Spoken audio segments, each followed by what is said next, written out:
my name is Kelsey and I'm the host of the Question Everything podcast. So I'm trying this new thing out where I'm recording my podcast and posting them on YouTube. So this is my little intro for that. If you guys already know who I am, hello, welcome. This is my face. But yeah. So I actually already recorded the intro to this episode, but I wanted to make another disclaimer also because I am recording this on film now, or on video, because I want to start uploading my podcast as video. So I'm trying to test the waters out here and see if it works or not and if I'm comfortable doing it. I mean, most of the reason why I don't post my face on YouTube with my podcast like a lot of podcasters do is because I'm more comfortable not being filmed and not on camera. I mean, I sound kind of hypocritical because I did start on TikTok, but I don't know, there's something about TikTok where it's just like, it seems like not a lot of people are watching you, you know? But even though a lot of people are, I don't know, it just felt more personal. It felt kind of like Snapchat rather than being on YouTube in front of so many people. So anyways, I'm just testing the waters out for this. So if you're listening, you can check out this podcast also on YouTube. I uploaded my interview and conversation with Vandita on there too, and hopefully future episodes will be uploaded on YouTube as well. So yeah. Also, I wanted to give a disclaimer for this episode. We do talk about past lives, karma, all that stuff. So I know that a lot of people have different opinions on past lives, reincarnation, karma, all that good stuff. So I just want to say that, as always, take what resonates and leave what doesn't. Not everything that I put out or not everything that you see is going to resonate with you, and that's perfectly fine. And I always say that. But this is just a little disclaimer because I know that not a lot of people believe in this stuff or agree with it, and that's perfectly fine. The way I see it and the way I see taboo things like this, I guess you could say it's taboo, is that for me, it's the truth. Like, this is my reality. This is my reality, and this is my truth. So for me, I don't have to believe in it to have it be my truth. Does that make sense? It's almost like saying you have to believe in a dog for it to be a dog. You know, it just is what it is to me. Okay, and this is my reality. This is my world, and everyone lives in their own subjective reality. And I mean, I can get into that in another episode in regards with time and this dimension. So the way I see it is like, I don't have to believe in it. So I don't like to say that I believe in this stuff. I say, like, I look into it, I research it, I'm intrigued by it because it is what it is. Like, it's the truth to me, you know? So that's my take on it. It might not be your truth, and that's totally cool. I appreciate you listening to this episode regardless, even if you don't believe in this stuff or you don't agree or whatever.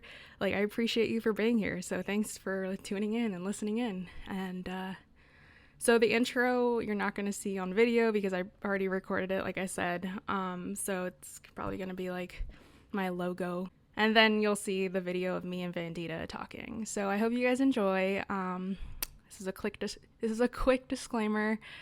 But yeah, hope you guys enjoy. And give me feedback if you like the video. I don't know if I'm comfortable with it yet, but we'll see. All right, bye guys. Question everything.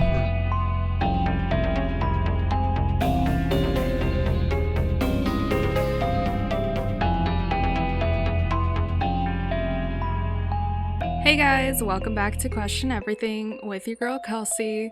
Alright, so I just finished recording my episode with Vandita. She's a soul coach. She reads past lives. She taps into the Akashic records, and we talked about all of that stuff. All about healing past life karma, how to know if you have past life karma, our soul contracts, all the good stuff that I've always been talking about. So it's really cool to hear it from someone who actually does it on a daily basis. She is amazing, and I'm sure you guys will enjoy this. But before, I did want to talk about my experience and my own reading, because I did do a reading with her last week, And just because I've been wanting to do a past life reading so bad, just to know if I'm on the right track, am I fulfilling my life purpose, and have I fulfilled any of my karma from my past lives? So yeah, it was really interesting, actually. So I did it with her last week, and how she does it is she meditates on my energy for about an hour before the reading. And then we get on Zoom and we talk about what she found. And of course, I had my own questions about why can't I tap into my psychic abilities? I feel like I'm blocking them. And then also some other karmic stuff with my some karmic relationships that I've had and why I struggle with that. So she's done many readings, but she said that I'm the first client to have so much alien DNA, which is so freaking cool. She said that I'm 80% alien DNA and like 20% human, which makes a lot of sense. She said that this is my first lifetime on Earth in hundreds of years. And that also makes sense as to why I don't understand a lot of things. I don't understand humans, their fascination with money, the system, and that makes so much sense to everything. Even looking back on my childhood at how weird I was just always that kid that stood out and wore like the weirdest clothes, did the weirdest things. I don't know. You can ask my mom. You can look at the pictures. I have so many pictures from when I was a kid. But of course, that was also before conditioning and going through a lot of bullying that I had to kind of step out of that weirdness and become normal. Until now, when I talk about taboo things, which is also another thing that I've been doing a lot in my past lives. So anyways, let me backtrack. So she told me that when she entered the Akashic and asked the librarian, because it's basically like a big library, a big iCloud of past lives and souls and all that good stuff. She asked the librarian where my stuff was, and the librarian pointed up, and she said that she has never been upstairs, which is so cool. I mean, well, at that point I was like, either I've done something really bad or I've done something really good. I don't know.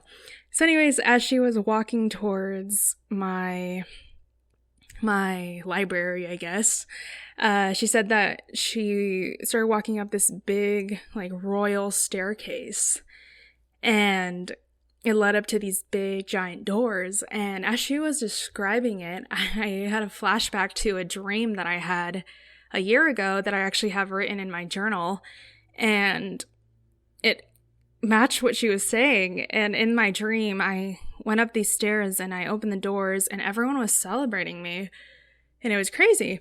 So she was like, yeah, that was a premonition to this conversation we were going to have, because it was going to come full circle for you to realize that you were coming home to yourself. And I was like, wow, like, that's crazy. I got the chills. It was amazing. So she gets up there, and I guess I've been a very important person in all my past lives. And she said that I've been a part of royalty. I've been a queen in many lives. I've always been like a leader. In my last lifetime, actually, I was a commander-in-chief in one of the galaxies in the 6th dimension. So that's really cool. So that was my last lifetime before this one, which goes into a lot of what happened throughout my childhood, which I will explain in a second. She said that the first question she asked is, why am I blocked from all my psychic abilities and all that stuff? One of my lifetimes on Earth, one of few, because I've only been here a couple times, she saw me in like a Chinese village practicing witchcraft and practicing taboo things. And then that in all my lifetimes, like I said earlier, I've been always about the taboo things that aren't normal, because I'm not from here. So I want to try everything. So I guess someone found me doing that and they killed me. So subconsciously, I'm afraid to tap into my gifts because I feel like I'm going to get prosecuted for it again, which makes sense at a subconscious soul level. But now that I know that, I'm trying to heal that and trying to overcome it so I can actually step into that. I'm also a part of the Lyran starseeds. So the Lyrans are a feline being, a feline alien being group of people. They're from the constellation Vega, and apparently our planet got destroyed, and that's when we came down and built the pyramids. So I have a connection to ancient Egypt as well. And I mean, when she talked about the Lyrans, I never knew what starseed group I came from. I always assumed I was a starseed, and you guys know I always talked about how I felt like I was a starseed. So I always resonated more with the Lyrans or the Palladians. I thought I was either one of those. Just because the Lyrans are feline, and I love cats, and I've always had a cat. I've had a strong connection to cats, but not only that, a lot of their characteristics align with mine. Some of them are fearlessly going into your purpose, bold, hold a lot of masculine energy, which I do, and that's also another blockage of a lot of things that I have right now, so I'm trying to balance the masculine energy with the feminine energy. I also am a natural leader. I'm drawn to the stars, problem solver. I sense an underlying truth in art. I believe in human potential. People trust me and gravitate towards me. I dislike authority figures, which is so true. So true. I'm quiet and reserved. I can cope with challenges. My happiness doesn't depend on external circumstances, and very independent. And another thing that the Lyran starseeds have, they're very clumsy, and I am so freaking clumsy. But anyways, a lot of their traits match with me or resonated with me from a while ago. So when she said I was a Lyran, I was like, whoa, like everything just clicked, and I got the chills. I was like, yes, I am. I even have a lion tattoo. Like, what? So anyways, yeah, I have a connection to ancient Egypt because of the Lyrans, because the Lyrans are supposedly the ones who built the pyramids, but also she saw that in my past life. She said she saw me in Egypt, and apparently I was a part of a group who put something in the pyramids, a crystalline energy into the pyramids, but I told the group it's not time yet, and the humans are not ready. So I don't know what that means. I'm trying to still figure it out. Maybe I should go back to Egypt in this lifetime to figure it out. But apparently I left something for my future self, which is, I guess, me now. I don't know. And then, so in this lifetime, I guess when I was younger, when she was explaining this, a lot of memories came back, but not fully vivid. A lot of my childhood memories are fuzzy. And she said that when I was younger, a group of, I think, Syrian beings from the Syrian Council, because I was a commander-in-chief in my last lifetime and I was extremely powerful, no one really wanted to mess with me then. Because I'm a human now, they're like, oh look, commander-in-chief is a human, let's go mess with him. So when I was younger, they would come to me at night and basically drill in my head a bunch of thoughts that weren't mine and what they wanted me to say, kind of like steer me the wrong way or mess me up. But I guess they weren't malevolent, they were just immature and trying to fuck with me, which is kind of funny. But now I've taken my power back, and she taught me how to do that as well. We also talked about that a little bit. I don't want to make this whole episode about my past life, but I'm going to talk about the most significant parts that she talked about, and also because we talked about it throughout the episode. Another thing is I was a part of royalty, or I was a queen in a lot of lifetimes, and in one lifetime I abused my power. So I'm kind of fulfilling that karma in this lifetime by exposing those in power who abuse their power. So that's pretty cool. And she said that I am on the right path, which is amazing. And I was so happy to hear that I'm doing what I'm meant to be doing. And I've always felt like I have been in regards to my content and TikTok. When I started TikTok and when I started my podcast, I was like, this is what I'm meant to be doing. I don't know why, but I just came out of nowhere, but I feel like this is it. And she said that, yeah, I'm on the right path. And basically my sole mission in this lifetime is to unveil secrets. And like I said, expose those in power who are abusing their power, because in the past life, I have done the same.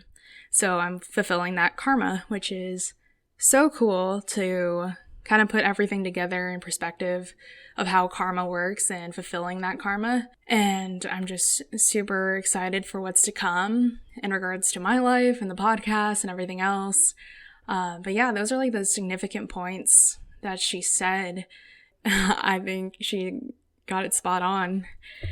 I think me barely being human is really funny. Just, I don't know, like I said, reflecting back on my childhood, reflecting on the way I see life now as an adult, and not understanding a lot of things that people do or why they do it and their motivations, and or saying the wrong things because I don't understand. Like, you know what I mean?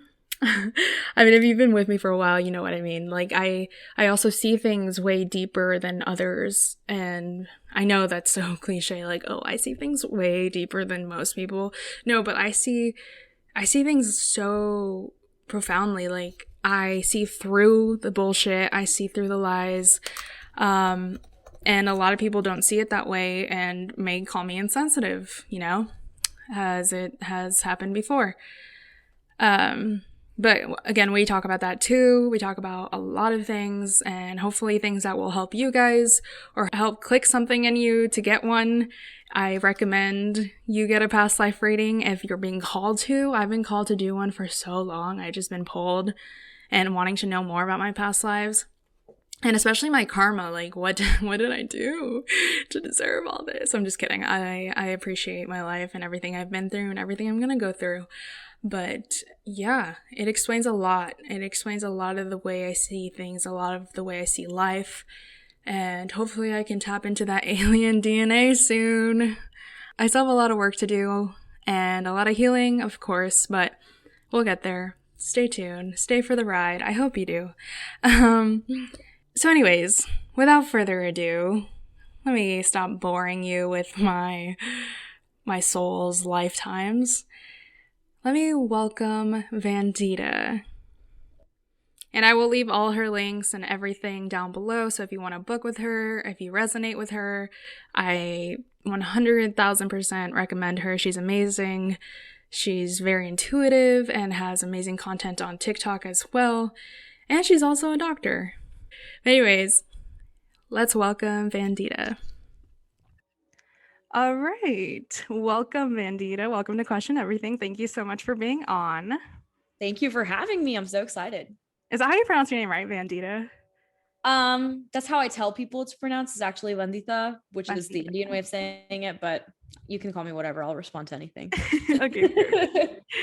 All right. So for those of you or for my listeners who don't know you, who are you? What do you do? Yeah.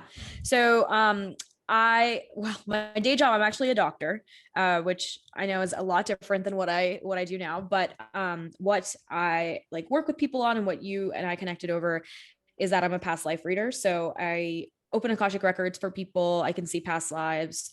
I'm also really good at connecting to people's spirit guides. So oftentimes people will come to me it's almost like their spirit guides bring them to me because they've been trying to get a message through to them and they just won't listen, or they can't hear. And so I think of myself as just a channel for whatever information wants to come through, but there's usually very clear messages for clients about what their spirit guides want them to hear.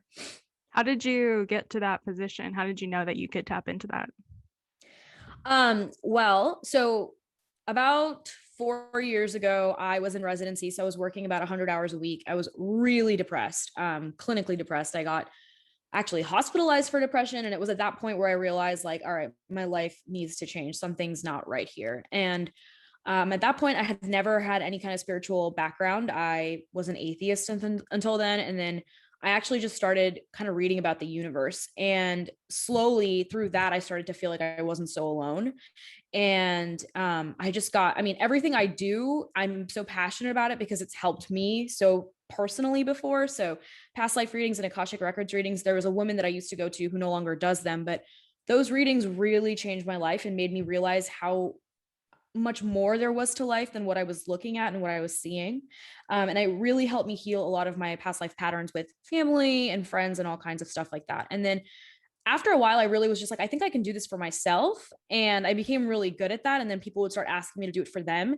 And at first I was really like hesitant because I was like, it's not going to resonate and they're going to think I'm nuts, but it kept resonating with people. And then I was like, okay, I guess I can do this. And then basically just started my TikTok because I wanted a place to talk about the stuff I was interested in.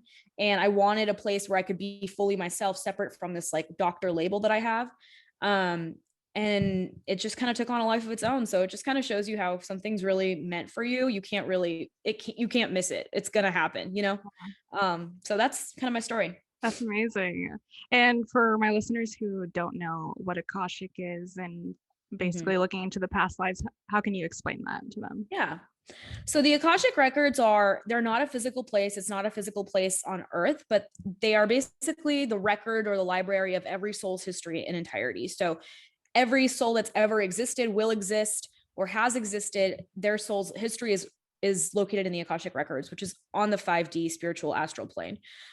So anyone can do this. I'm not like the only person on the planet that can do it, but it does take a lot of training in quieting your ego and tapping into your intuition in order to actually be able to interpret the messages. So basically what it means is that every single person has their own library. So like, for example, Kelsey, when I read for you, I was shown to a specific library with your soul's history, and everything from the carpet to the walls to the windows looks very specific to you and your soul. So it's kind of the way that it looks to me in white light is like the Capitol building or like the Lincoln Memorial or something, like the Harvard Library. And it's just, I mean, it's endless. It's infinite space because time doesn't exist there. So you can see anything you want. You just have to come with a very clear intention. And that's why it takes a lot of work, I think, to get there, because if you have bad intentions or you're just using it for ego, they won't let you in. So it's a very, yeah, which is good because I think, you know, there's a lot of beings on this earth that would use that for negative reasons if they had the power to. So it's a place you can really only go if you're very, very centered in love. Well, that's good. So since you tap into a lot of soul contracts and soul lives, do you know why we are here as humans, or what is, I know everyone individually has a soul contract, but like as a human collective? I mean, here's the thing. Even not from an Akashic Records perspective, I believe, and what I've been told and seen is that we choose to come. Earth specifically is one of the millions of planes that we could choose to come to. If we come to Earth to be a human, it's because there's specific emotional lessons that we want to learn that we don't have the opportunity to learn on other realms and other dimensions. So yes, the human experience is a very heavy one, but it's also one of the most transformative for a soul. So most souls that come here, number one, like you said, everyone makes a choice, but also it's about emotional mastery and learning to, you know, really tap into the positive polarity of any emotion that exists. And that's why some people get stuck in this cycle of reincarnation, because those lessons can be really hard, and negative emotion is much easier to get sucked into than positive emotion. So, you know, it's kind of that play. Earth is like the master's school for emotion, and emotion is probably like the hardest lesson you have to master before you kind of ascend to these higher levels of being. And then a lot of us have already, you know, transcended that and are coming back to help lift up the rest of humanity into a higher vibration. So you're either here to learn the lesson yourself, or you're here to help spread that lesson and help teach other people. I definitely think you're here for that. And no matter what lesson you choose, when you come here, you forget what you came here for, and it's a rediscovery, and it can be hard. So I don't want to like sit here and say it's all light and love all the time, because even if it is, the lessons are hard and the work is heavy. But it's all important. And I do think that remembering that you chose to do this for some reason can help you on your hard days. Yeah, definitely. I definitely can say that after you read me. So I've also tapped in or read into how souls reincarnate with other souls that you've been with in past lives. So how do soul groups or soul families reincarnate together? Have you ever tapped into that? Yeah, I mean, soul families is a little bit of so your soul family is not necessarily your human family.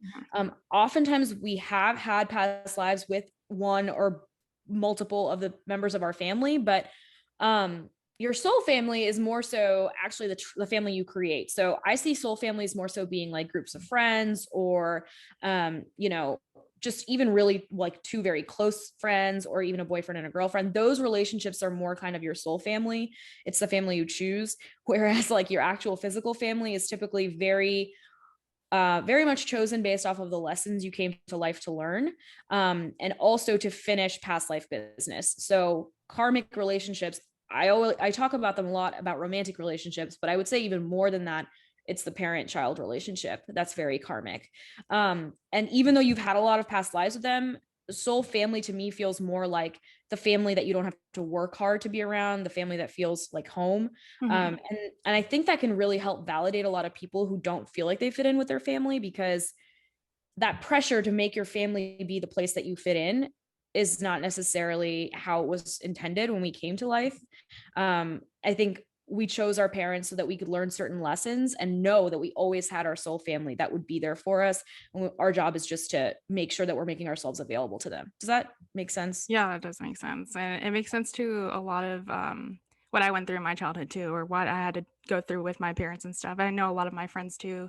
And the people who ask me, like, why did I choose my parents if they caused me so much trauma and stuff? But if you look at it from like a lesson point of view, it makes so much more sense. Like, oh, I had to go through this to learn independence or whatever it is. Right. Yeah. And also, like, I think it's important to know that, like, every time, like, yes, we have soul contracts, but we come into life with many different things we want to learn. And so, say that you're over, I feel like for you, Kelsey, like what we really got from your reading was that your overarching theme of your life is about bringing the darkness into the light, like help, like exposing secrets or sharing the truth. But you also chose many hundreds of mini lessons, you know, whether it was about independence, whether it was about softness and kind of the divine feminine, like we talked about. And so every relationship, even if it doesn't all fit into your larger purpose of, you know, exposing the secrets, every single thing that happens to you is helpful for you in learning all these mini lessons. So it's almost like you just created this perfect cast of characters to learn everything you wanted to learn, you know? Yeah. So not everyone serves every lesson, but I do believe that every single person in our lives is there for a reason, because there's 7 billion people and counting. For us to meet the, I don't know, 1,000 people in our life that really do something to us or have an impact on us, like, yes, we chose those, you know, a lot of times before the incarnation, but sometimes just in the moment too. And so, yeah, I don't think anything's a coincidence Yeah, me personally. neither. I don't believe in coincidences. I always Yeah. say that. Oh, really? I love that. Oh, so speaking of reincarnation and karma, so how do past life karma affects us? Like I know we talked about it in our reading, but for my listeners, Yeah. like how does the past life karma affect them? Mm-hmm. So past life karma, can be, I mean, it can be something really difficult, but it can also be pretty simple. So let me just share my own experience, because this has really been helpful for me. So in one of my past lives, my most recent past life, I was actually a German, like, teenager. I was very, very poor, and I got drafted into the Second World War. And I did not want to go to war. I was not sympathetic to the mission of the Second World War. I don't know what I'm allowed to say on here, but I didn't believe in what I was doing or working for, you know, that German regime or whatever, but I was forced to because we were really poor. My parents thought it was this great honor, etc. So I did it, and then I actually died in a plane crash where I was flying the plane. I was a German fighter pilot. The plane went down, and I was like trapped in this trench with the plane kind of like holding me to the ground for like 3 days, and I just kind of like bled out. It's very Oh, tragic. wow. Yeah. And now more than ever, I still remember, which is weird. I get these dreams all the time, but I do remember this past life really vividly. It was just staring into the sky, being like so resentful of everybody who I allowed to let me allowed to control my life. Mainly my parents, but also just like thinking about I was a man in this life. So the girlfriend that I had left behind that I wanted to marry. And I was an artist in that life, and I wanted to write poetry, and, you know, the poems that I was never going to get to write. And just really thinking about how I let everybody else live my life for me. And, you know, I died with that resentment. And I think, you know, however you die is actually really important to how you come back in your next life. And when I died with that resentment, I feel like I came into this life an angry kid. Everyone always says that. And I was like very rebellious. I was always crying. I was always upset. I didn't listen to anybody. And I realized over the years that is actually my lesson, to learn how to speak up for what I want. And I really decided to come into this life to learn freedom and to learn authenticity and to not let people tell me who to be. And, you know, I chose a family that has very particular beliefs, and they're wonderful people, but they have a very certain way of looking at the world, and we see things very differently.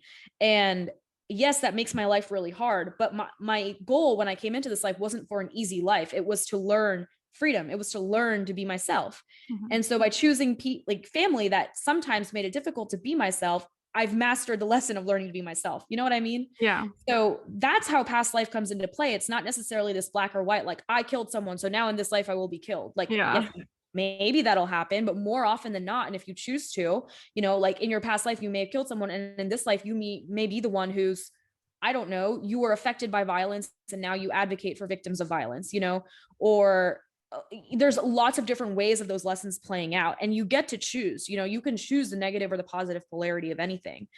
I could have, if I had wanted to, since I had been so repressed in my last life, I could have come back here being like really angry and wanting to take revenge on people. But and if I chose that, then I chose that, but I didn't, you know. So Yeah.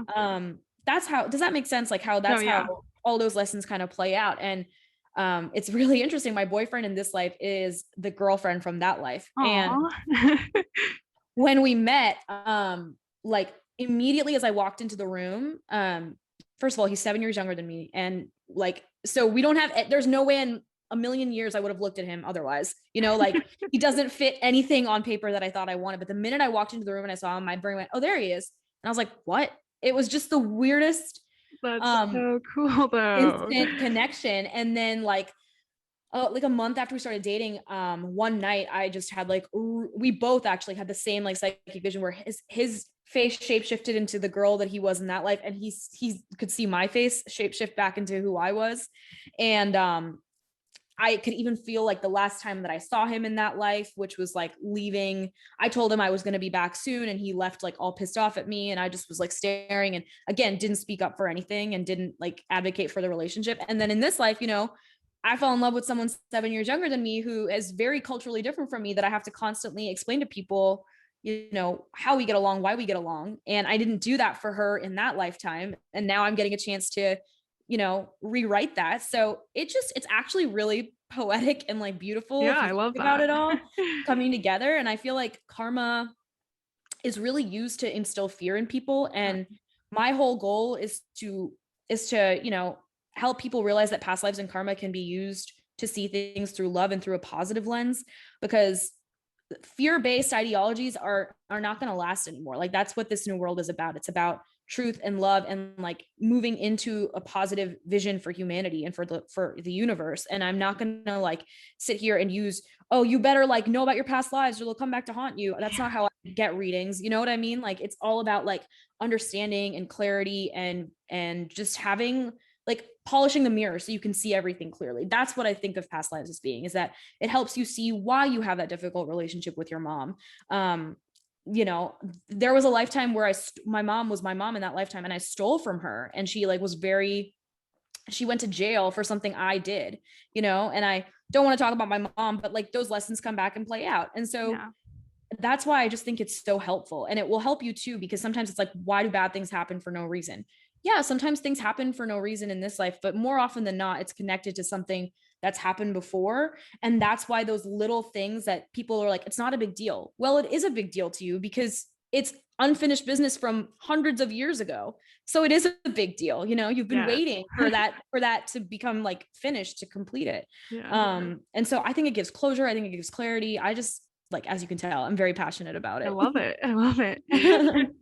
Can like diseases be passed on too, like as karma, you know? Well, actually, it's like an interesting question. I have not yet like had that come up in a reading, but I mean, just from a medical perspective, like epigenetics, I think is bigger than actual genetics, which is the influence of your environment on your genetics. So if your mom had a really difficult pregnancy and she was emotionally under stress, then yes, I do believe that you're like the kid will get, you know, is more predisposed to illness.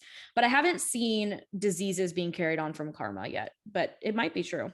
Okay, yeah, because I've heard about it from this other reader that she was telling me, or she was telling, she's on YouTube. She was talking about how sometimes when you come into this lifetime with like you're blind or you're deaf, it's because of a past life that you have to acknowledge, I guess. Oh, yeah. So, yeah, I would say like disabilities Or definitely disabilities, can be, yeah, sorry, I was just thinking more of like things that happen, like one-off things. But yeah, like disabilities for sure. If you, I think a lot of times it happens so that you can, um, further understand or like enjoy life. I actually think sometimes people who have disabilities, like, yes, it's a more difficult existence, but they actually live a much richer life because all their other senses are forced to become more heightened. And so it's all about just the way I see it, a way I see life is that it's like a coin. So it's all about just viewing it from a different perspective. And as the coin rotates, you're seeing all different sides of a coin. So it looks round, but on its side, it looks, like a flat oval.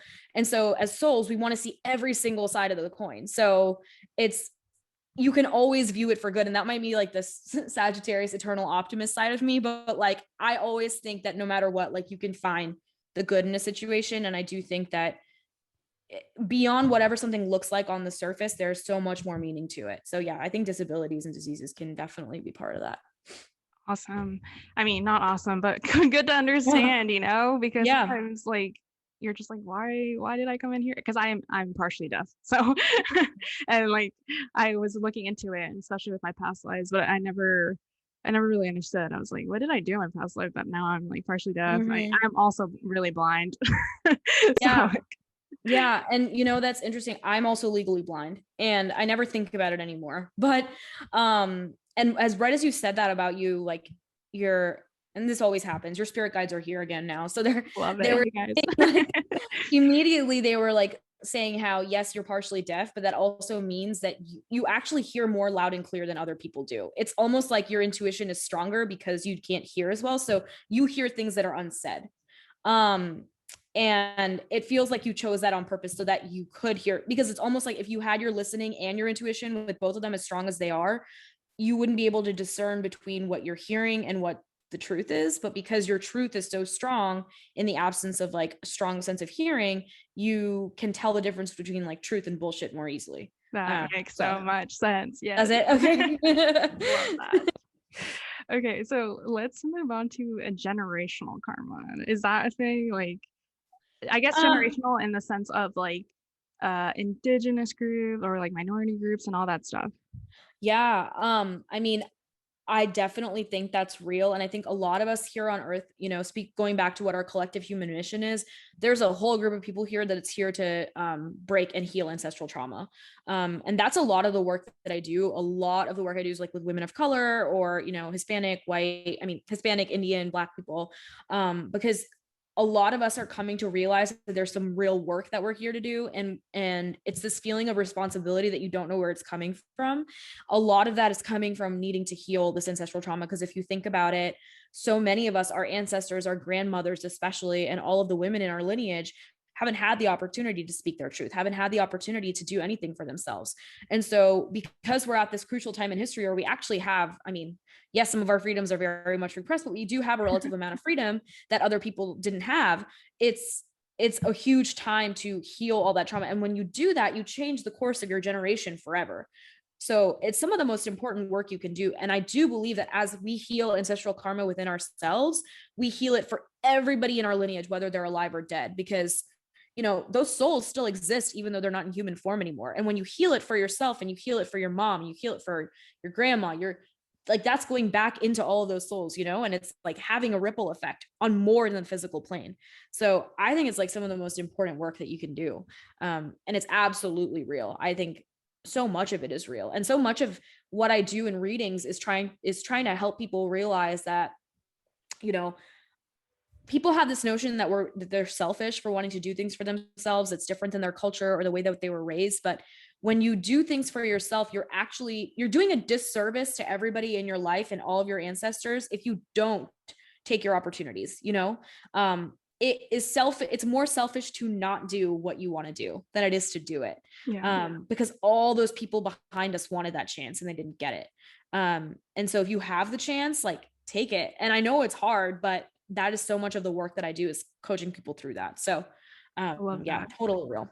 Do you think that right now there's a bigger awakening or a bigger I guess attention to this generational karma stuff and such ancestral karma stuff? Because I've been seeing more about it on TikTok, more about it on Twitter. Mm-hmm. Do you think it's for a reason that it's happening right now in this specific era? Well, I think that I've had this feeling, I don't know if anyone else teaches this is just my own personal feeling, but I've had this feeling that humanity is on excuse me, like the brink of something. Like it's Oh yeah, either, I feel it's that like too.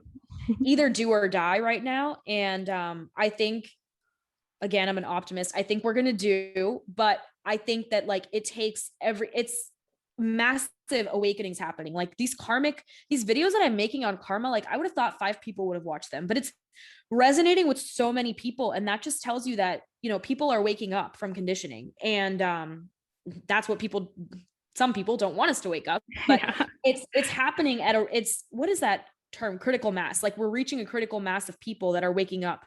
And I don't know what, I really feel like it's a spiritual thing. Like I feel like time doesn't exist, but this time was always meant to be like Yeah. a critical mass type time. And that's another reason why I think so many of us chose to come right now. Cause yeah, it's really hard, but also it's like, and I told you this, Kelsey, like you've had thousands of lifetimes where you have been the one who had all this knowledge, like this ancient crystalline knowledge. And you knew that it wasn't the right time because you couldn't speak your truth yet. And so you came back at this critical juncture, because if you came back too much after this, then it would already be done. You wouldn't get the chance. If you came too much before, you wouldn't have had the chance. So it's like the perfect time in history if you're going to be a light worker to like go be the friggin' light. You know what I mean? So that's what I think. I think it's like really, I feel it in my gut that it's everything's happening right now. Yeah, And same. it's just like domino effect. It's like one person says one thing and all you have to say is like, oh, you had a past life. And that's just triggering such like remembrances for people that it's causing like transformational shifts. And that's why certain systems like organized religion are like clinging on for dear life right now, because they know it's about to be the end, Yep. and it's like their last ditch effort to not crumble to the ground. So that's what I think. Yeah, honestly, I mean, the age of Aquarius has been brought up a lot too, which I Mm-hmm. think has a lot to do with it. But I think like it's the evolution of consciousness. We're going into the new earth, so it's gonna Yeah. be crazy. Mm-hmm. Um, so how can people clear their karma without getting a past life reading? Or like how can I mean, I know that people can tap into it by themselves, but how can Yeah. you clear karma without even realizing that it was karma, I guess? Yeah. So, I mean, the best way to do it, I think, is just like starting to do some shadow work. Um, Yes. so I love shadow work. I think it's like the most important thing you can do. But basically I would start by just taking inventory. So this does involve a little bit of self-awareness, which is why meditation is a really good way, like a precursor to all this, because if you can't learn to be separate from your mind, then all the pain and the triggers that come up from shadow work, it could be too much and it could be overwhelming.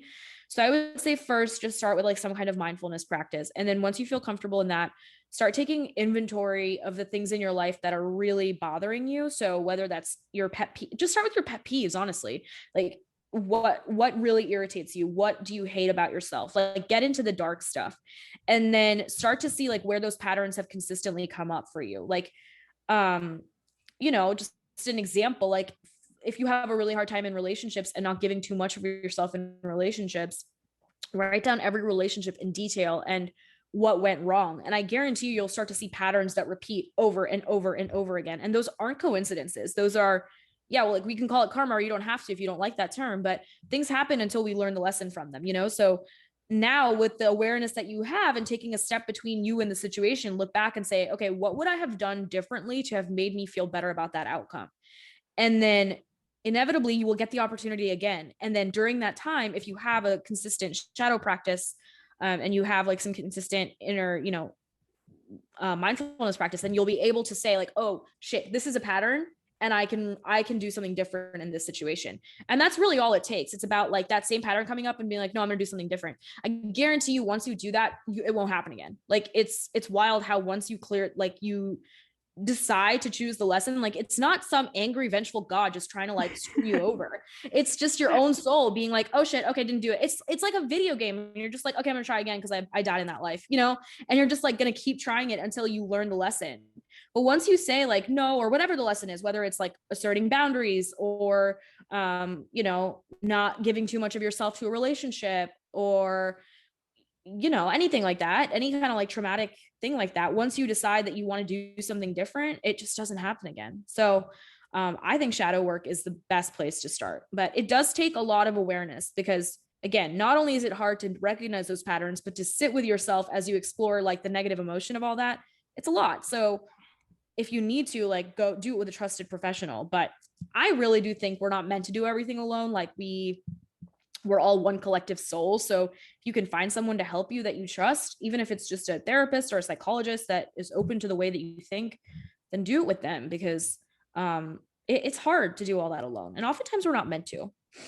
I love that you brought up the video game because I always explain it that way too. Like the video game levels, like you just gotta learn and keep doing it. And then Yeah, also exactly. the shadow work, because I talk a lot about shadow work and I'm like, guys, you gotta do your Mhm. shadow work. Yeah, But it's a lot of hard. work. It's a lot of investment in yourself. And that's what's stopping a lot of people. Like they don't have time and like busy lives and stuff. So but I'm glad that Yeah. a lot of things are changing now. So hopefully we'll get to a point Mhm. where everyone can actually sit down, meditate, and do some shadow work. I mean, me too. Like, I'm not, and that's the thing. Like, I'm sure you're not perfect. I'm certainly not perfect. Like, every single spiritual person that you're watching, if they act like they have it all together, like, unfollow them, because it's Yeah. bullshit. Like, there are days when I am just sitting on the couch, like having a panic attack for no reason. And yeah, I could do shadow work, but instead I decide to watch TV. Like, I avoid shit just as much as everybody else does, you know? So like, realize that it's not about perfection. It's just about doing something at least fairly consistently. And I feel like even after you do shadow work one time, the effect is like permanent, because once you see your shadow, you can't unsee it. It's just about like seeing it that one time. And I do like guided meditations for that. I feel like it does help. But if you can't visualize, then journaling is helpful too. That's so crazy that some people can't visualize. I was looking into that because I guess some people don't hear and don't see. And I'm like, how do Yeah. you think? How does that No, work? I know. I looked it up too. I think it's called aphantasia, and people can't see images, and I feel for that. And that's why I think like you need to have like all these different tools that people can choose from, but it really isn't about one size fits all. And like, if everything I'm saying means nothing to you, then it's just not for you. And there's no pressure to make it work for you, because that's why we have all these options, so that you can pick the one that works. But yeah, I feel for those people, because I visualization is like everything to me. I feel like I have to see everything to believe it. Same, that's so crazy. And yeah, I always say take what resonates, leave what doesn't, Yep. because not everything's going to resonate. Yep, exactly. All right, so let's talk about some of the past lives that you've read. What are the craziest ones, or like you can talk about, and Mhm. you can even talk about mine. I mean, no, I'm not even saying this just because I'm talking to you. You're probably the craziest past life that I've read. A lot of it too with past lives is I see as much as their soul is like open to me seeing. So you had a very like open soul. So you were just like, look at everything. I don't care, you know? So I got to see a lot of really cool stuff. But like, for you specifically, I mean, also I kind of black out after these because I have so many, but I do remember like, you know, you were a Lyran star seed, and you used to be, oh yeah, that you used to be like on the Federation, like the council of something federation. And the way I saw her was just like, there were these like fleet of like, they looked like planes, but they were like alien planes. They were very like short and like short, and she was just racing through the galaxies, and she was the commander. So like, you have just been so important in so many of your lives. And I always find it interesting with these like karmic relationships too, because I think it can give people so much closure.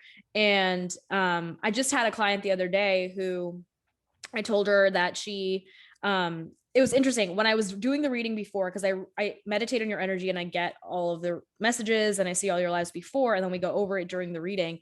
And when I was doing it before, I saw her standing in front of this giant clock tower waiting for a man. And the message was like, tell her to stop waiting. Like, he's not going to come around. And I was like, it feels like it's her boyfriend.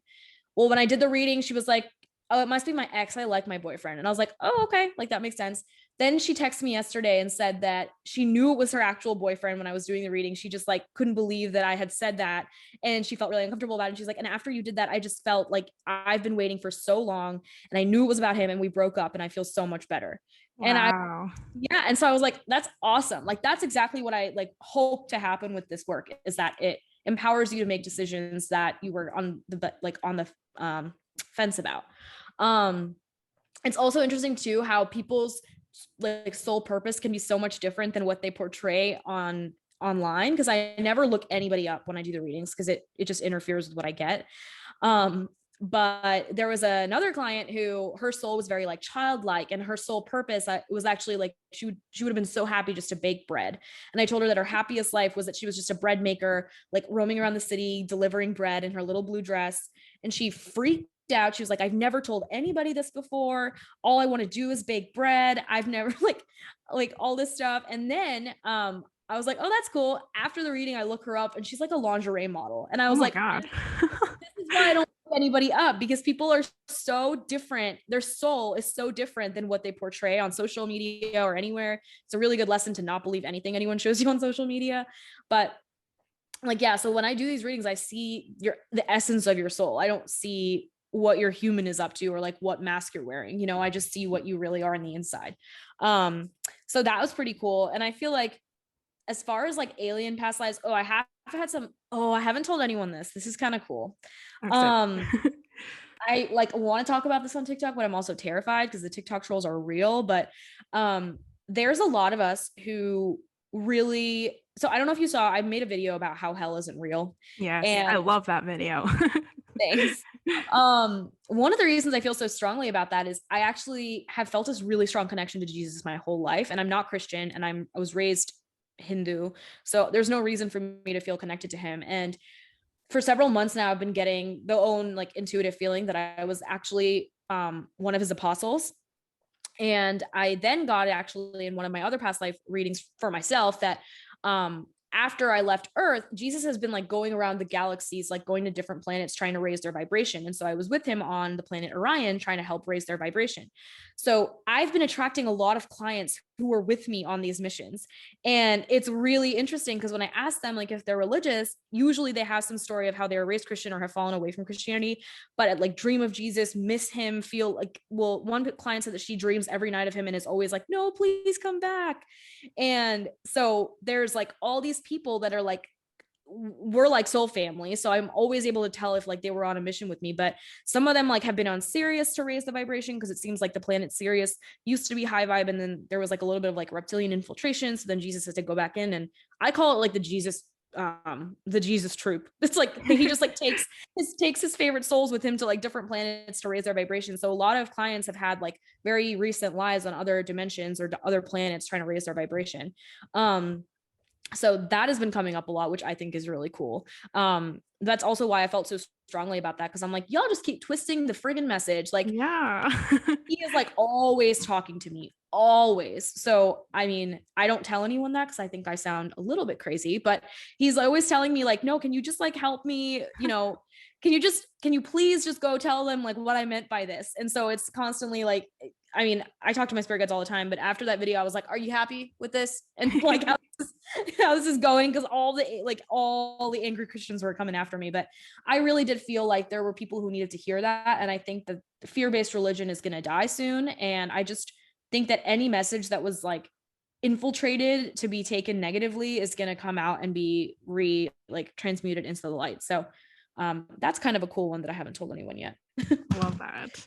I love how you said that Jesus was, well, he's basically an extraterrestrial or multi-dimensional being, right? Because my other friend, her aunt channels as well, and she says that he was an Octurian or something like that he wasn't even like from Earth or whatever. No, no, he's not even from here. That's the thing. It's like he's and he probably has lived on multiple. I have always felt like he was Pleiadian, but you know, he was just a light worker. He was just an extraterrestrial that came here to help raise Earth's vibration.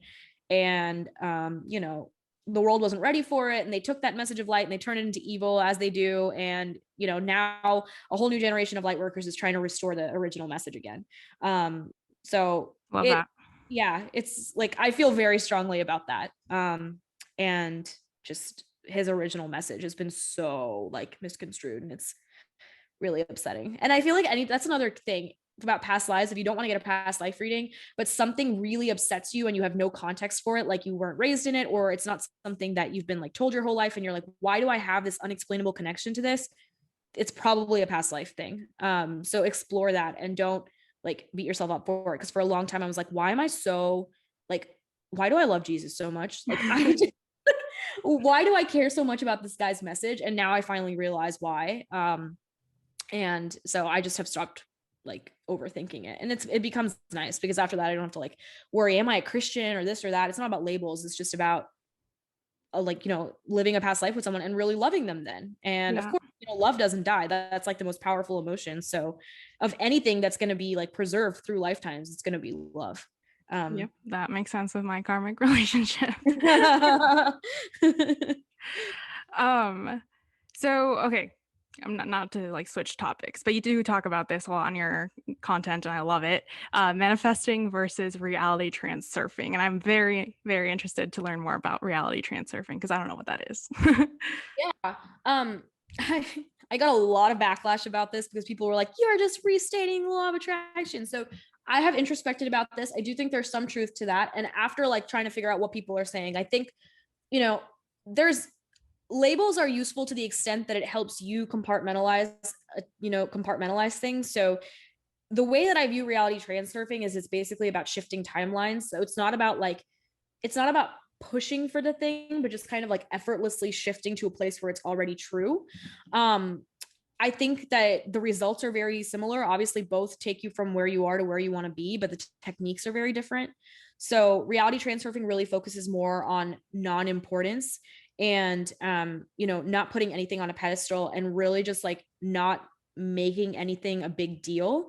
So it's about like holding a vision, but also I really do think it causes you to be more grateful because with the law of attraction and manifestation, you're constantly thinking about what you don't have and you're actually manifesting the lack of that, I think.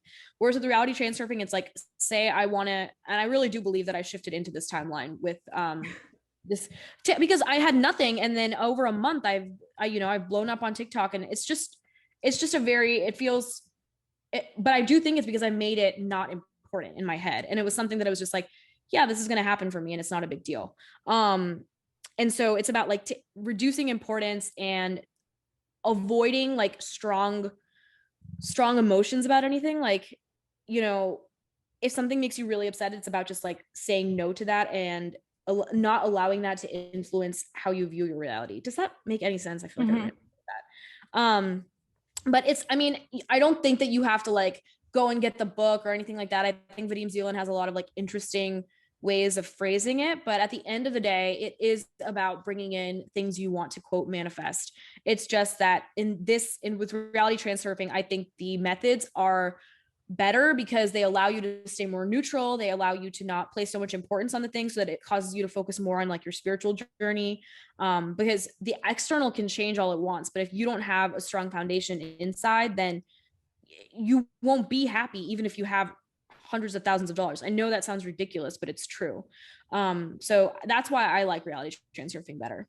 Is it kind of like reality? Because there's different terms for it, but is it like reality shifting? Is that like the same thing? Yeah, I mean, I only started reading about that after people started telling me that it was that, and I think all names are very similar, and I think it is a lot of that. I think it's shifting timelines, and it's about knowing that you don't have to.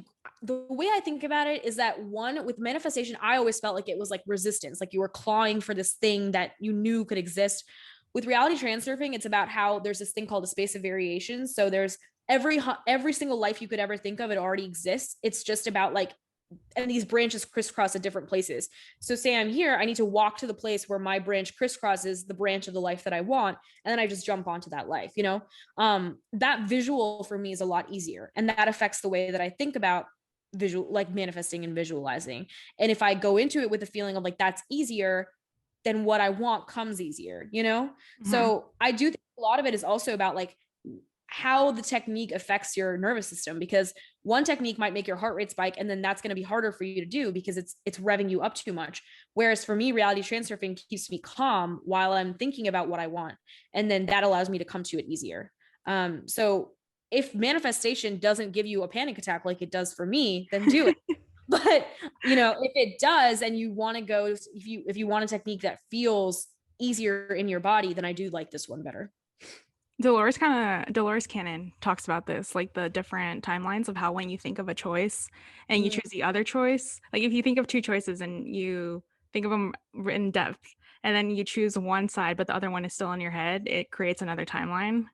And she talks about how some of her clients, because she does the hypnotherapy, have kind of shifted back and forth and create glitches in the matrix. It's so interesting just to hear Yeah. about that. And like they hop into different like time, like this girl woke up in the 80s and then the next day she was back in time. Like it's so crazy how timelines work. I don't even understand time. I'm trying to like dive into that right now, but yeah, that's Mhm. cool. Yeah, that is so cool. I love Dolores Cannon. I need to read more into that. But yeah, I've had some trippy, weird shit happen to me too. That's why I keep feeling like this is a different timeline because like things that I know I threw away 3 years ago. The other day, I know that I threw this thing away 3 years ago because it was like a big thing and I threw it away because it was about an ex-boyfriend. I've moved 3 times since I had that item. I'm on a walk and it just shows up in a rose bush. What? And it was like a very specific thing. There was only one of them. I got it at like a vintage shop. It was like a very specific, and I'm like, not even near my apartment, like a block or two away. And I'm like, what? And that's why I'm like convinced I've like shifted into a different place. Cause that's always like my clue that I something like changed is I'll find things I know I've lost and they'll be in weird ass places that they couldn't have otherwise been.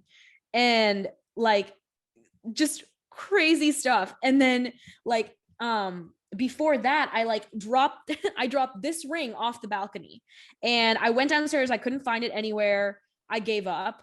And then 6 months later it's just sitting on the counter and I come in and I'm like, John, to my boyfriend, I'm like, did you put this here? And he's like, no, it's been there. And I'm like, oh my gosh, I'm like, you didn't, Nora, like our dog didn't bring it in or something. He's like, no, it's been there. And I'm like, she's never gotten that because that's the only possible like solution I could think of. I didn't find it. He didn't find it. So I'm like, the dog must have brought it in, but I and or him have been with her every single time. So how could it have ended up here?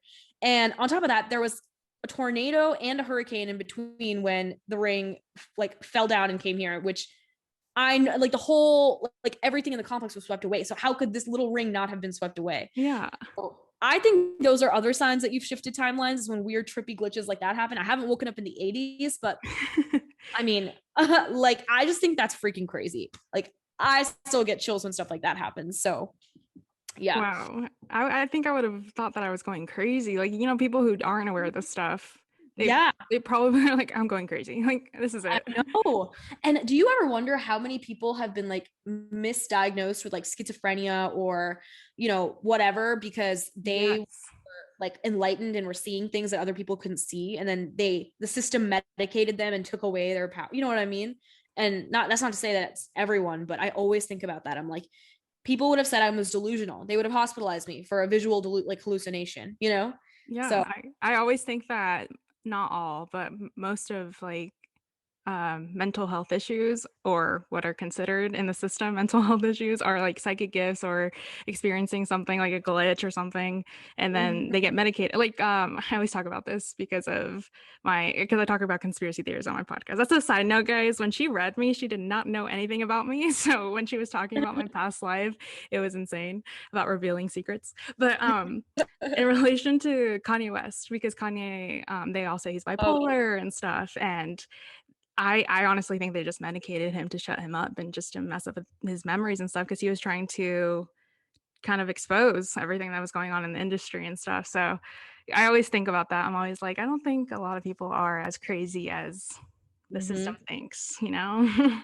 I've said the exact same thing about Kanye too. So that's so funny you bring him up. Like I used to be like, I love Kanye. And my friends would, because I'm a doctor, my friends would be like, he needs to be medicated. And I was like, no, he's just a genius and you guys don't understand. Yes. Thank you. Like, He was actually on Joe Rogan's podcast like a couple months ago and I was watching it and he sounds so intelligent. He knows like but on a I think because I know more of the spiritual side to it too and other people were like he's talking crazy, like what is he saying, we're all connected, what, like, and I was like no, he makes sense, I understand. gets yeah, no. And you get it. Like everybody gets it. They're just intentionally forgetting because it's like if you decide to accept that we're all connected, then you have to look at everything in your life again. And people don't want to they don't want to do that work. Like that's why even things that are good take work, you know, like shadow work that leads to something good, but it's a lot of work. So I totally agree with you. Yeah. I mean, a lot of the times it's also their egos not wanting to like admit that they're in the quote unquote wrong. I mean, nothing's right or wrong. It's all neutral, but you know what I mean. Totally. I totally hear you. Okay, so how can we connect to our spirit guides? Because I need help with this too. I mean, I know I always talk to them and I think I hear them, but sometimes I think it's my own thoughts. So how do we connect with them? Honestly, this is why I do readings, because for me, I had to have, okay, I'll try to explain this better. When you have a reading and somebody connects to your spirit guides, it feels a lot more credible since you don't know them, since there's no way they could like, when you feel like you're connecting to them yourself, I always have been like deluded myself into being like, okay, you're just making this shit up, Yes, like me. your head. But when somebody else comes to you and without knowing you, without having any way of knowing what you're doing, when they like validate all that to you, that helps you strengthen your intuition, because then you start to believe, in what your own messages are saying. Until somebody else gives you that, I feel like maybe some people can, and I'm jealous of them, but I always would be like, you're full of shit and you're making this up. Like, yeah, that's a nice imagination you've got, like, but once I kept like doing these readings and people would just keep telling me stuff that I'd already like downloaded for myself, I was like, that's actually when I realized like, okay, I can do this. That's not to say that you have to have a reading at all. I think the other ways of doing it are to do like guided meditations. And then, I have somebody that helped me. Her name is Nikki Novo. I'll give you her information. You can maybe leave it for people, but she's like another shaman. And I think she has a course on it with like a guided meditation.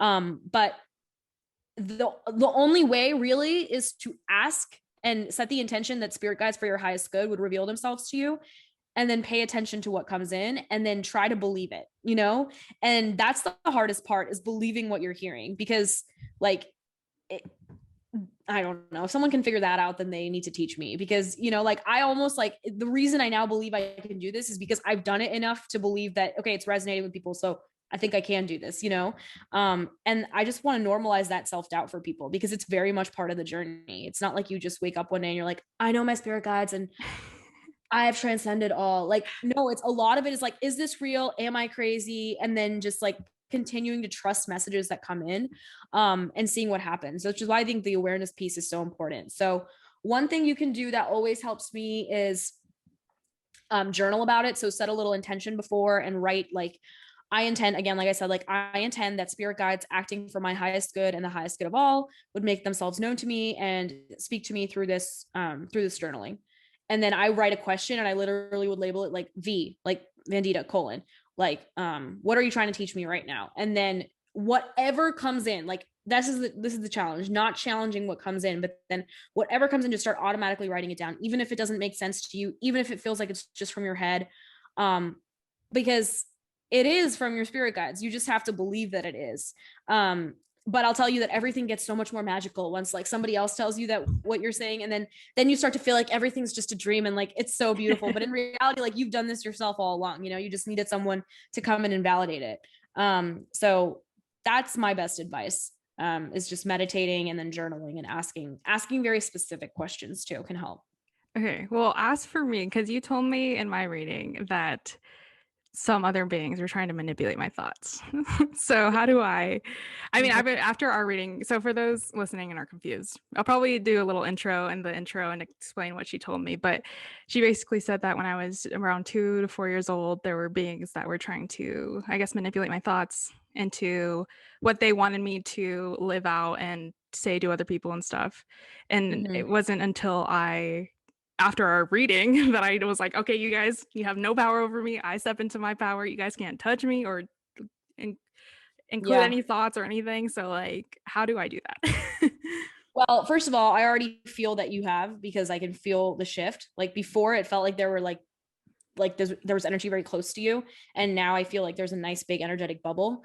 But I think it's about making sure you don't get lazy with like your protection rituals. So every morning and every night, like I told you, when you're most vulnerable, which is like when you're coming in and out of sleep, is to set an intention and be like, only beings acting for my highest good will be allowed into this space. I have complete and total sovereignty over all of my decisions. Spirit guides, please protect me from any intervening thoughts or beings that are trying to control me. And then just, I also like to, if you can visualize, I like to really visualize this like pyramid of white light over me, with like me and my spirit guides inside, but like nothing else can come in, and I choose what goes out. I do this before all my readings because I take in a lot of other people's energy, and then it can start to like affect me, especially if you're an empath and you feel everyone else's shit anyway. Like it's really important to do this kind of thing. And then just check in with yourself, when you have a thought that doesn't feel like yours, like check in with how it makes you feel. Feelings are your barometer for whether something is truth or not, so like check in like, okay, does this make me feel good? Does it make me feel expanded? Does it make me feel excited? Or does this make me feel confused, off course, inauthentic, you know?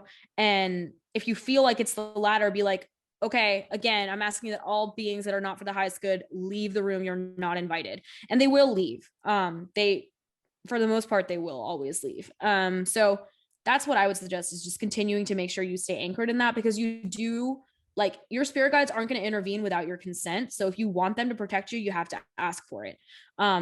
Free will is like the crux of this universe. So yes, there's a lot of like karmic contracts, but every single decision you actually do have free will over. So you want to make sure that anytime that you, and no like being of light is ever going to come in without your like invitation. So just always like invite them in, and then, you know, thank them for their presence, and then do that constantly. It's just about making it a consistent practice, I think.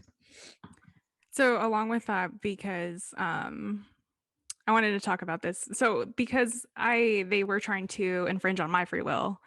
But you said those beings weren't precisely malevolent, but they were only trying to mess with me because of my past life. Yeah. Do you think that in my past life I was like an asshole to them, and then they were like, I'm going to be an asshole to you in this lifetime? Did not feel that. It's possible, but not for you. I didn't feel that. I felt like it was more so that they were these like, the way I can only describe them as like these childlike beings that were like kind of immature, and they were just like, ooh, look, the priestess is human form, like let's go take her and try to see if we can get her to do our bidding for us. Like they were just like experimenting and trying to see what they could get out of you, and it wasn't like to screw you over. They were just like amazed at this like high, imagine the president of like the world being a child again, and you could like, you know, trick them. It was that they were like, oh my gosh, like she used to be our commander and now look, she's a human, and like they're just like twiddling their thumbs trying to like mess around, see what they can do, you know. And you're much more powerful than them, but they're just like these little, like, it's like a little kid pulling your strings. That's what they're doing. So I didn't feel like you had done anything wrong to them. I think they were just like pushing boundaries and trying to see how much they could get this like high priest commander like alien being to do while they're in human form. So it felt much more like they're just trying to bother, like they're just being irritating more than anything else, if that makes sense. That makes sense. Yeah. All right. So let's talk about the afterlife, and then like your video about heaven or hell. I love that. You can restate it and everything. Like, what is your perception of that? Well, I don't believe in hell. I think hell is a metaphor. I think that, okay, there's many things about the afterlife, and I don't know for sure, but I'll tell you what I believe to be true. If it resonates, take it. If not, please leave it. But you know, when you die, like you do have to take inventory of all the decisions you've ever made, and you do like have this very rapid, I think, feeling of like, if you've caused pain, you will feel that pain in that moment. That's what factors into when you decide to come back in your next life and make your different decisions about what you want to experience and what you want to learn. So yes, you have to, like, there are consequences for your actions, and they come through in the terms of karma that you choose and having to take inventory of your life after you die. But every single person goes to the same place of love and light. Like everybody goes back into that universal source essence, because we're all just part of God. You know, we're all part of like all that is. So it would be like your right hand condemning your left hand to be tortured forever. You wouldn't do that. It's still, you know, like you don't have a favorite hand. And even if your left hand like gets you into trouble, you still need it, you know? Yeah. So it's like we all go to that same place of love, and we like rest there for a while until we choose how we want to live our next incarnation. And it never stops, because source itself is always expanding. So we are always expanding. We're always wanting to experience more, experience differently, you know, continuing to evolve as souls so that we can get closer to the whole experience of being like source consciousness. But source consciousness is also always constantly expanding. So it never ends. You know what I mean? Like how could there be a finite hell and heaven when it never ends? It just doesn't make any sense to me. Now, there is a book that has like heavily informed my whole like view of the afterlife called Conversations with God. It's not like a Christian book or anything. It's just God, general God. And it's, you can take it or not, but it is really interesting how it talks about like choosing to come back and how everybody goes to heaven. And he even talks about like how Hitler went to heaven. And in the book, like the guy's like so aghast. He's like, how could Hitler gone to heaven? But it just explains it like everyone goes to heaven, you know, like there's nothing else besides heaven. Why would I create a hell when I chose to make you? Like, yeah, I love you. Like, it doesn't matter if you it says that God views us just like kids. If a kid messes up, like, you're not going to sit there and be like, you're condemned forever. It would be like oh, silly little one, like, get up and like, let's try again, like that's exactly what they do. It's just like, so, and all of our mistakes, like, again, the physical plane is an illusion. So no matter how bad of a mistake we make here, it's still just an illusion. There's always a chance to come back. Death isn't finite. So even the worst people get a second chance, um so, but that doesn't mean that they don't have to like grapple with the consequences of what they did, or learn the emotional mastery of the karma that they caused. But there's no place where you go burn forever, and I mean, it just doesn't make any sense to me. I don't know. No, definitely. I can't even say it without laughing because it just sounds so ridiculous. But some people, I mean, that's what I think of the afterlife. But again, I mean, it's probably a little bit of everything, and there's probably parts of it that we don't get to know because it would take away the fun of it. So that always does help me though after people pass away, because people are like, how could they have died so young? But I'm like, I know they're happier. Like, there's no comparison between that life and this, but they will come back because you get bored. Like, what are you going to do? Just sit there forever, forever, literally forever. Like, you're going to want to do something. You're going to want to come back, so there's always rest and there's always peace in between lives, but we're always going to keep doing it just for the fun of it. It's just like very simple. It's just for the fun of it, And it might not always be on the 3D Earth. It might be in different dimensions. Like how I guess never, most of my past lives have not been mostly on Earth. So yours, like, I saw that you were on Earth like 2000 years ago, and then again once like 300 years ago, and then now, like, it's been a lot of time in between where you have been on other dimensions. So yeah, life doesn't always, I mean, I think somebody told me once this is my 256th past life, but not all of them have been on Earth. You flip flop around, you get to go wherever you want. You have like so much, it's like creative control. It's like like you said, it's a video game. So yeah. It's funny that after our reading, I've just been like analyzing my life and stuff. And ironically, too, my mom and I have been creating a photo album because we have so many boxes of photos of when we were kids. And we were looking through it, and like the way I portrayed myself as a kid, like expressing myself with no care in the world, right? It was so weird. Like, I was SpongeBob one year for Halloween, but I was like all yellow, like I went full force, and I was like the only weird kid like dressed up. And then for my second grade photo, I wore this like Chinese like dress that we got in Chinatown. My mom was like, yeah, you were obsessed with that thing, like you just wanted to wear it all the time, and like you begged me to buy it for you. And like I had like a bowl cut haircut. Like, I was just so weird. I was just like looking back, and I was like, that makes sense, because I don't know, like I don't know how to be Cupid. I don't know how to. Exactly. That's so funny. I love that. It's like such a good example. But yeah, you were just like, I don't know, can I wear this? And you like, and you didn't have any rules. Like, you hadn't taken on the full human conditioning. And I think, Kelsey, that's what allows you to be so good at this work, is that you haven't fully been conditioned because you just are not really from here. So you're able to see through all the BS so much like easier. And you also like have a little bit less fear because of the fact that it still seems like ridiculous and silly to you that people would do all this crap. You know what I mean? Like, so I think that really helps you. I think it works in your favor. I mean, it's kind of hard sometimes trying to explain a lot of the things that I see or how I see things, because then people take it the other way and they're like, oh, you're so insensitive. Like, why aren't you seeing it this way and stuff? And it's just like, because I see right through it.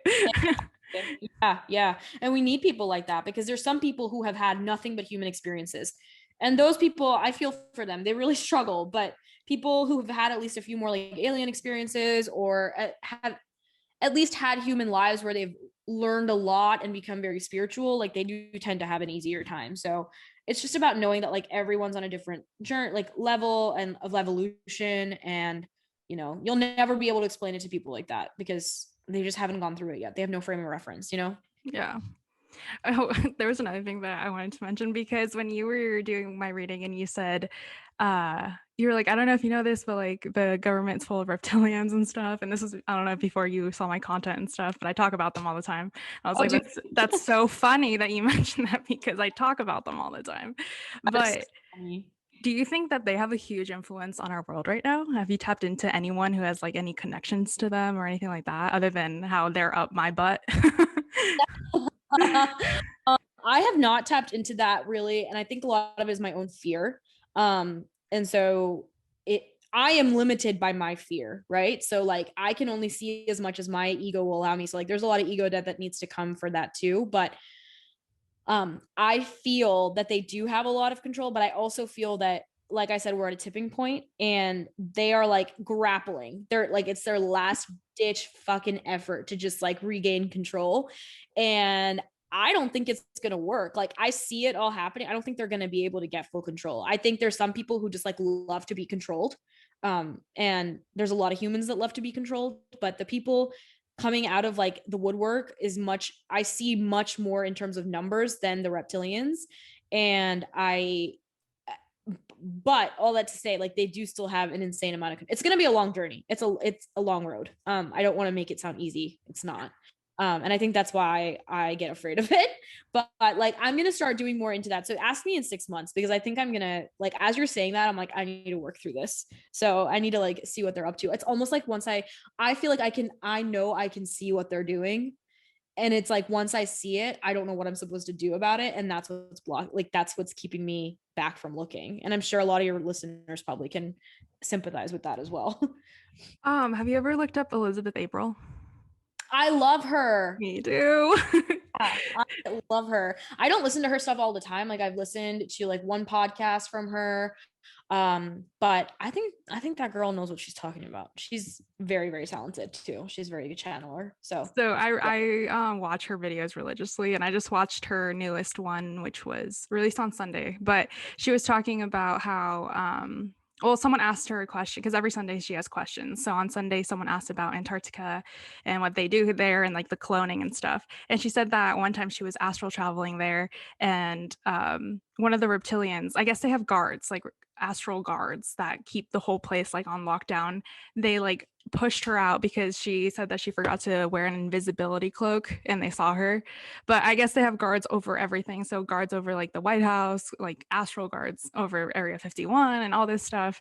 But she sometimes does get through and she sees what's going on. And then she was also talking about like the kids underground and how some of the reptilians now are so fed up with like the dark malevolent ones, like they're splitting up almost, like some of them are becoming benevolent yeah, and they're yeah. helping, which is amazing. That's exactly what I've been seeing. That's really cool that she said that, because I've been seeing that too. Like there has been a shift in some of the reptilians. Like there, especially specifically the ones in celebrities. Like I'm seeing that there's a lot more celebrities who are turning away from the dark side and are coming out into the light. And they're just like they got mired in it. Like they were young and they were like got allowed themselves to be manipulated into like doing the dark work, but now they're kind of like seeing the light and they're coming back out. So I think that that's what I'm seeing as like the critical mass, is that like a lot of people who used to help them are going to turn their backs on them now. So that's really cool that she says that. I didn't know that. That makes me feel a little, see, this is what I needed. I needed that. Now I feel a bit less crazy. Yeah, you should definitely watch her like latest videos. They talk a lot about like what's going on currently with everything in the chaotic world. And Yeah. it helps me too, like to like level everything out, because I don't pay attention to news. I know I stay ignorant to current events, but it's so much fear mongering and so much low vibration that I can't. Totally. Completely agree. All right, so to wrap it all up, do you have any other advice? What advice do you have for strengthening intuition, or if people feel like lost or they feel like they're going crazy, like what can you, I know I'm going to lead them to you to get a reading, but other than that. I honestly, I feel like I'm a broken like record about this, but I really do think that connecting to something higher than you is like the most important thing you can do. Because if you feel like you're all alone, like life gets so much harder. And yes, there's a lot of like negative polarity beings on the planet, but there's also like a lot of love in this universe, much more than there is badness. And connecting to that, I think, is like the best thing you can do. So if I could just get everybody to go read Conversations, if I could give a copy away to everybody, I would. What's it called? Conversations with God. Okay. Just that book that I mentioned before. I just think it's really just the best book ever. I think it's so helpful. And yeah, just connecting with just anything that you can believe in, and leave the labels. If there's a, like, if it's a religion, leave the label of the religion, just take the goodness out of it, and then just really strengthen your belief in that. And I feel like once you realize you're not alone, that you have the support of your spirit guides, of your ancestors, of source energy, like life just starts to get a lot easier. And I think you can start to tap into your intuition more because you aren't constantly feeling threatened by like negative entities. You know you're protected. So just feeling that protection has been really, really helpful for me. And I hope that it's helpful for other people too. Amazing. All right. So where can they find you? What's your TikTok and where can they book a reading with you? Yeah. So my TikTok is where I'm most active, but it's just at soul SOUL coach COACHV. And then my website is just soulcoachvandita.com. And I'll spell it for you because I don't have a hard name to spell. I'll put it in the show notes too, so people can click on it and stuff.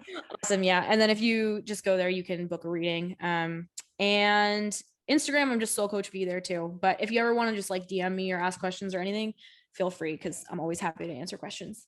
Awesome. Well, thank you so much for being on and talking about all this stuff.